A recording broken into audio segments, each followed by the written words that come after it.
मेरी माँ को पहले थप्पड़ मारा, फिर उसके बाद लाइटर से आग लगा दी।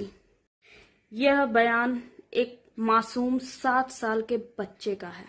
नोएडा में, ग्रेटर नोएडा में हुई इस वारदात का गवाही एक मासूम सा 7 साल का बच्चा देता हुआ, जिसने अपने ही आंखों के सामने अपनी माँ को जलता हुआ देखा।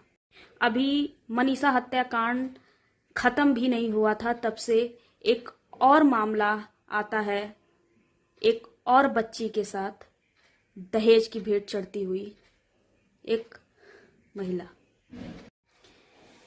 यह बात ग्रेटर नोएडा से। मृतिका का नाम निक्की, उसके पति का नाम विपिन बताया जा रहा है। उसका एक छोटा बच्चा था, मासूम सा 7 साल का, जिसने अपने ही आंखों से अपनी माँ को जलता हुआ देखा। दहेज की भेंट चढ़ी एक और बच्ची। 35 लाख की मांग, 35 लाख की मांग ना पूरी की जाने से उनके ससुराल वालों ने उनको जिंदा जला दिया। बताया जा रहा है कि 2 बहनों की शादी 2016 दिसंबर में हुई थी, लॉकडाउन के वक्त, और उनकी खुद की बड़ी बहन भी वहीं पर ब्याही हुई थी। वह गुज्जर समाज से थे। उनकी बहन उन सारी प्रताड़नाओं का खुद एक गवाह है। वह बताती हैं कि मेरे ही आंख के सामने मेरी बहन को जिंदा जला दिया गया। अब वह इंसाफ की गुहार लगाते हुए बताते हैं कि वो दोनों बहनों की शादी एक साथ हुई थी ग्रेटर नोएडा के एक गांव में, जहां पे वो लोग शादी करके गए। उनके पिताजी ने अच्छा खासा दहेज दिया है, स्कॉर्पियो दिया है, गोल्ड दिया, सिल्वर दिया, उसके बाद मान सम्मान, सारी चीजें, छोटी से छोटी चीजें, मोबाइल तक भी इन लोगों ने मांगी थी, उन्होंने वो भी दी। और नोटबंदी, आप सब लोग जानते हैं 2016 में नोटबंदी हुई थी। उस टाइम इनका दिसंबर में शादी हुआ था, और जितना हो सका इनके पिताजी ने भरपूर दहेज दिया, भरपूर जो है इनकी जो भी मांगे थी पूरी करने के बावजूद भी 35 लाख की डिमांड आने के बाद महिला के साथ मारपीट, उसको प्रताड़ित करना, मेंटल टॉर्चर करना लगातार उन लोग का चल रहा था। बताया जा रहा है कि बीच में फरवरी में इन लोगों का 2025 फरवरी में एक बहुत बड़ा झगड़ा हुआ, जिससे समाज के कुछ व्यक्ति जो कि माननीय माने जाते हैं गुज्जर फैमिली में, गांव के जो बड़े होते हैं, वो आकर के समझौता कराए कि अब से ये दोबारा नहीं होगा, कोई मारपीट नहीं होगी और कुछ भी नहीं होगा। उसके बाद भी लड़कियों को, जो लड़कियां थी, उन लोग के पास एविडेंस नहीं थे, इस वजह से उनको गलत साबित करने का इनके ससुराल ने पूरा भरसक प्रयास किया। लेकिन सुनवाई होने के बाद हमारे ये जो पंचायत वाले लोग थे, इन लोगों ने सुलह कराई और सब कुछ ठीक नहीं चल रहा था। ये लोग मार्च में फिर जाते हैं अपने ससुराल। जाने के बाद फिर भी ये लोग अपना खुद का खर्चा उठा रहे थे। इनके पति इनको कोई खर्चा नहीं दे रहे थे, जबकि दोनों के बच्चे भी थे। उसके बाद ये लोग पार्लर चलाते थे, और उसमें भी ये लोग उनके क्लाइंट के साथ बदतमीजी किए, और बदतमीजी के दौरान क्लाइंट के घर वालों ने आकर के मारपीट की।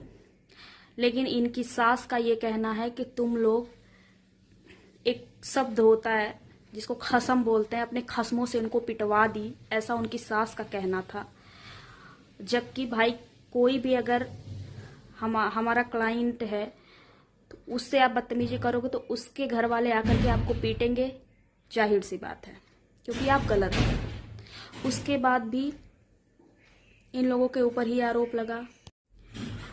उस महिला का सिर्फ इतना सा कहना था कि मुझे एक कमरा दे दो, मैं मारपीट से तंग आ चुकी हूँ, मैं और मेरा बच्चा शांति से रहना चाहते हैं, क्योंकि आप अगर ये सब करते हो तो मैं बच नहीं पाऊंगी। उनकी बहन का ये कहना है कि उसको नील पड़ जाती थी, इतना ज्यादा उसको मारते थे, वह थक चुकी थी ये सब चीज से। बताया जा रहा है वारदात के दिन इनकी बहन के साथ भी कुछ ऐसा हुआ। दिन भर से इनकी बीपी लो थी, ये बता रही हैं कि इनकी बीपी लो थी और इनको कुछ भी आइडिया नहीं है। फिर उसके बाद उस दिन कुछ त्योहार था जिसकी वजह से इनके बच्चे लोग छुट्टी पे थे, छुट्टी थी उनके बच्चों की, और पूरा काम वह महिला की निक्की ने किया, सारा काम निक्की ने पूरा किया। उसके बाद फिर वह कपड़ा प्रेस करी, बच्चों को पढ़ाई। इनकी बहन ने पूछा कि बाबू मुझे जगाया क्यों नहीं, तो उन्होंने बोला कि दीदी आप खुद होश में नहीं थे, आपको खुद ही आराम नहीं है, तो मैं आपको क्या जगाती। इसके बाद वह महिला अपने, ये 2nd फ्लोर पे रहती थी इसकी बहन, और निक्की 3rd फ्लोर पे रहती थी। उसके बाद जब वो आती है नीचे नीचे वो नहीं आई, आवाज़ आई, उसका बच्चा भी उसके साथ ही था, आवाज़ आई मुझे बचाओ बचाओ। या अपनी ड्रिप लगी थी इनको, इन्होंने ड्रिप निकाल करके ये जाती हैं बचाने के चक्कर में।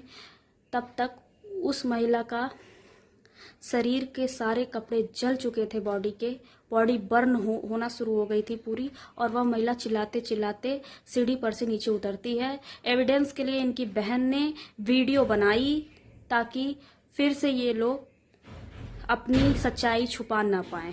उसके बाद इनकी बहन बेहोश हो जाती है। फिर उनका कहना है कि फिर उसके बाद मुझे कुछ भी नहीं याद है। और इनके सास और जो निक्की का पति था वह भाग गए, और जो इनकी सिस्टर थी, इनके बच्चों को भी भगा दिया गया। उस छोटे बच्चे का कहना है, जो निक्की का बेटा था, उसने कहा कि मेरे सामने ही पहले मेरी माँ को थप्पड़ मारा गया, उसके बाद लाइटर से जला दिया गया। यह बहुत ही, उसके बाद यह वीडियो क्लिप आप लोग जा करके देखिएगा, बहुत ही भयानक, बहुत ही डरा देने वाली वह क्लिप है, जिसमें वह प्रताड़ित महिला निक्की चलते हुए साफ साफ दिख रही है सीढ़ियों से आते हुए। उसके बाद एक और क्लिप आता है मारपीट का। उसका पति और उसकी सास उसको बहुत बुरी तरीके से मारती हैं, जिसमें आप नोट करोगे कि उसके पति को पेट में ब्लड भी लगा हुआ है। इसका मतलब उसने इतना मारा है अपनी पत्नी को कि उसकी जगह जगह चोटें आई, जिसकी वजह से उसके बॉडी पे खून लगा। मैं बात करना चाहती हूँ कि ये जो मेरे सो कॉल्ड समाज के जो पंचायत जो करते हैं, अब वो कहाँ है?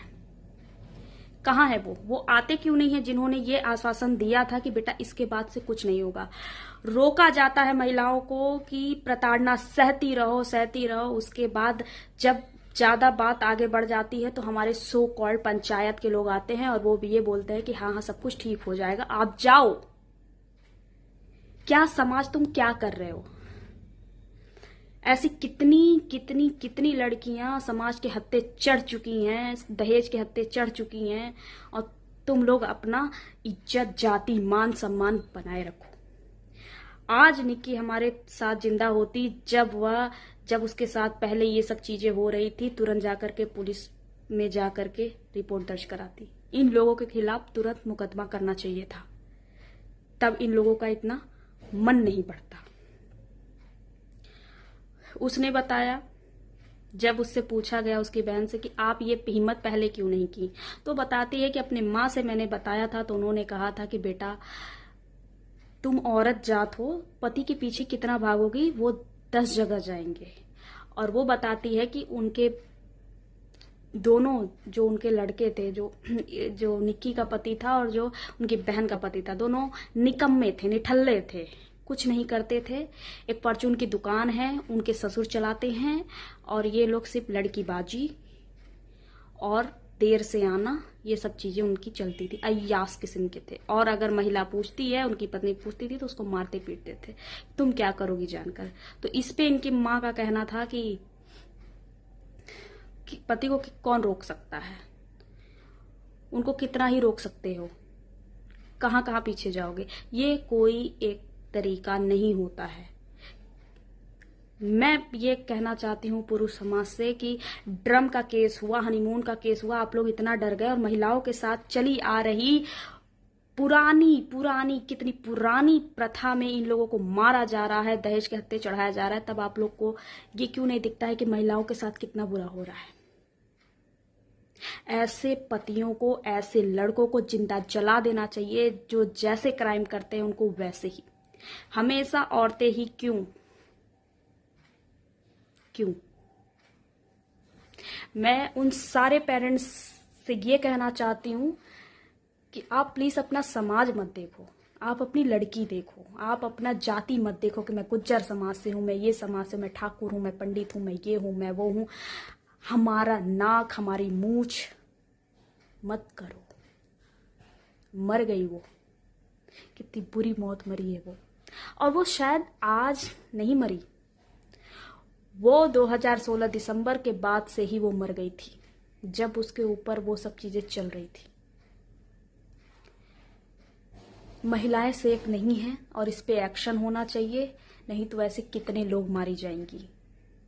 सरकार से ये मेरी उम्मीद है और उनसे प्रार्थना है मेरी कि इस पर कड़ी से कड़ी कानून बनाया जाए और लोगों का रोआ खड़ा हो जाए ये सब चीज करने से। इंसाफ मिलना चाहिए। शुक्रिया।